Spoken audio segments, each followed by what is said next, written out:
Right, let's look at this question. This really, oops, actually, I think I have the, oh, I haven't done, so let me do that. Oops, sorry, let me do that now, because I've started recording, so let me get rid of this.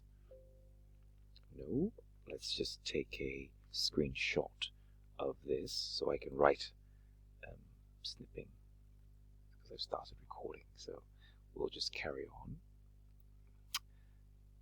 Let's take a screenshot of that. Great, I can write on that. Right, so if this question is a carry-on from the previous question, and we this time are just, the question here is, what if we increase this by 50,000 units? I think the safest way to do this is to actually check, if you like, is to sort of see that, because you see the key point here is that the question is asking what is the impact on break-even revenue, and because you have a weighted average, there's definitely going to be a change, but it's not going to be a regular change, because it's a combination of both.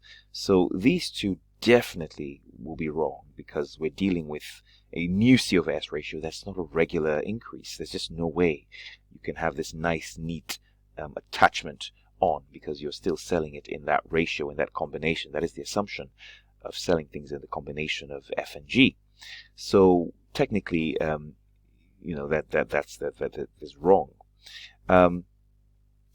I suppose you could find out and see sort of the change here, what the difference would be, given that this is bringing in quite a lot. Sorry, you have a contribution here of 10 and you have a contribution here of 4.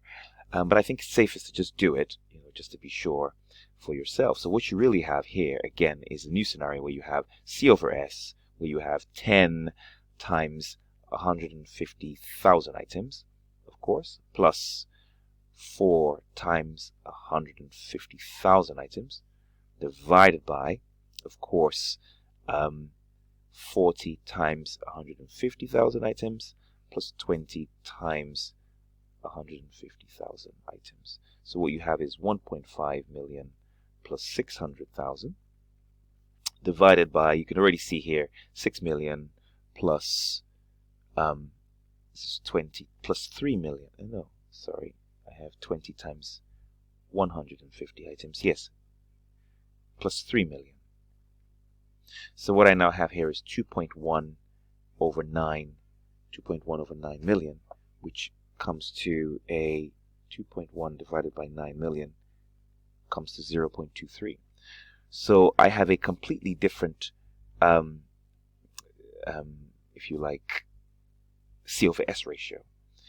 So by default now, my 1.4 million, if I divide that, of course, by this, if you like, times 1,400,000, I get a very healthy figure of 6 million. So we can see that this, if you remember the last time, it was 5.7 something million. So we can see there's an increase in the break-even revenue, if you like. So the answer here, of course, is C, because there's actually an increase. And you can test it. I think that's always the best way to do this, to actually test it yourself. Yeah, and I think that's the, oops, sorry. Yeah. Right, and these ones are just graphs, so I can just look at them. So it says, what is the shaded area? We know this is a loss, isn't it? So this is all representing loss. So the answer here is A. So here we know 92 is A. So 92 is A. And then 91 is A. 92, this is the profit volume chart. What's the total fixed cost for this? So this is really, at making 0 units, you are already lumbered with a cost of 2 grand. And that's what's going on here. You have to kind of, this is a loss, so to speak, because that's your fixed cost, isn't it? Right from the beginning. You break even after selling roughly, probably, I don't know, maybe about 8,000 units. I don't know. I'm just guessing. But the point is that the answer here is 2,000, because that's your total fixed cost right from the get-go when you're selling nothing. So the answer here is B, right? Because profit volume is just focusing on the profit, so to speak, relating to units. And profits here is 0 at break even. That's what this is saying. So the answer here is B. Again, another chart. So looking at this chart, it's a very, I guess, you can look at it. You can see here that you're making 10,000 units. This is kind of your reference point. 10,000 units, that's when you sell 100,000. So technically, you're selling at £10 per unit, aren't you? It's a nice straight line. That's your total revenue. curve, that's your fixed cost curve, and at 30,000 fixed. So we can see straight away the product does incur a fixed cost of 30 grand. The product selling price is £10 per unit. Variable costs start from here. So really, the variable cost kicks off from here, and we're moving all the way here to 80,000. So really, the variable cost is not over the range of 0 to 80,000. It's more over the range of 30,000 to 80,000. And so no, the variable cost is not £8 per unit.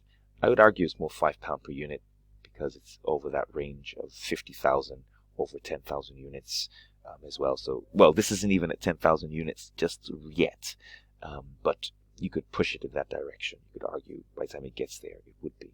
So this is not correct. It's not £8 per unit. So 1 and 3 are correct. The product earns a profit of 70,000. So this is revenue, 100,000 minus 30,000. So that's not profit. That's just taking off one cost.